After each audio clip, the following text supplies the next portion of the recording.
Yehi Ratzon, Sefer Shmot, Parashat Shmot, 5782. The limud should be lerefuat kol hacholim, ובתוכם תניא בת הודה מרגלית, יוסף יער ben אביב וחווה, הרב סיוון ben Sima, בתור כל שאר חולי ישראל. We want to transition the video to Ben Blaine to open up a big question for Sefer Shmot. So Rabbi Yair taught us a Torah that Bereshit is about the individuals and about the stories of the individuals, and Shmot is the story about a nation and the forming of a nation. So why does Shmot start out with a story about an individual? Why wouldn't that story have just been in the end of Bereshit? So Ben, we want to say, number one, that was a pop question, incredible question. But first of all, we're going to say that it's not Yair said. It's interesting to know that there are two towers that are built in the Chamisha Chumshei Torah. The first tower that is built is Migdal Bavel. It's Adiel's favorite story in Breshit Perek Yud Aleph.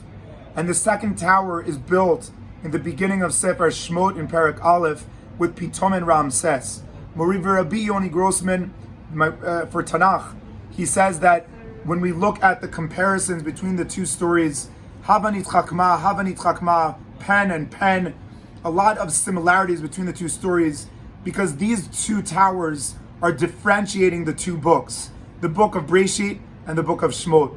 The book of Migdal Bavel, the book of Breshit defined by Migdal Bavel, is about Na'ala Shamayim v'na'aseh lanu Shem. The idea is, how do you create an individual? How do you create a person with a full identity? And there, Migdal Bavel is going to open up the journey of Abraham, Yitzchak, Yaakov, and Yosef, the people that give us a new idea of what an identity is all about, what it means to be a real person. So the whole idea of Breshit is to go away from Migdal Bavel. Same two Sefer Shmot, Pitom and Ramses are built for a reason. And the reason is, Hava nitchakma lo.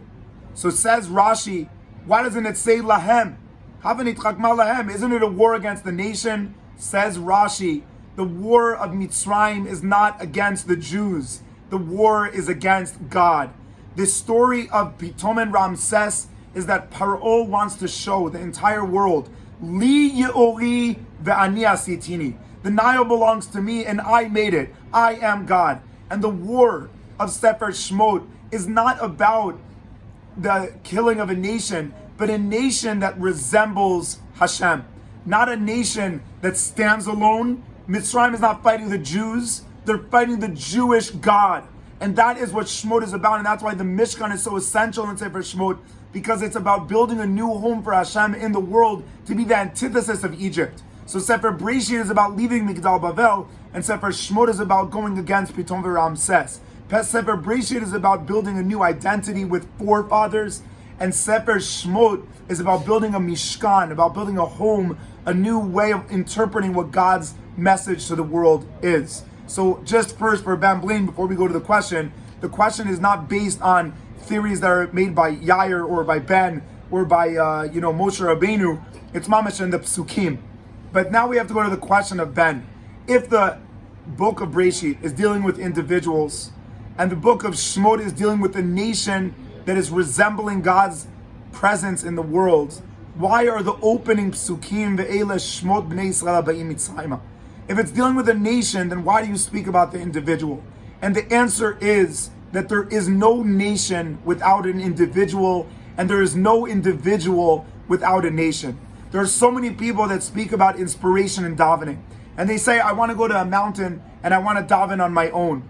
And they want to build this individual journey of becoming themselves. But we say you need to daven in a minyan, because a real individual grows through recognizing his place within a bigger circle, within a wider story, within an idea that you're a part of other people, and therefore look at yourself with a much deeper perspective. You're not a random guy in a mountain. You are the center of a minyan, and if you left the room, the minyan is gone.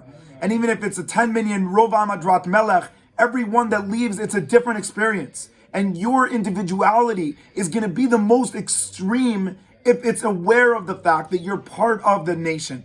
But also with the nation, a communist nation is one that believes that the individual in its essence is something that we have to control. And the idea of the nation of Am Yisrael is that a nation is only real if it elevates the individual. A nation that's coming to minimize the individual, to control the individual, to make them all look alike and sound alike and talk alike and dress alike.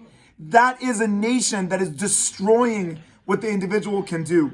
And so Sefer Shmot starts with a Vav, because the idea is that the individual of Breshit needs the nation of Shmot, and the nation of Shmot needs to be linked to the individual of Breshit. And we should all have the bracha to know that our greatest way of growing is to become aware of our circles, and the greatest way to lead Am Yisrael is to know that Am Yisrael is not meant to make everyone look alike, but to enable them to love the differences within the community. Shabbat Shalom.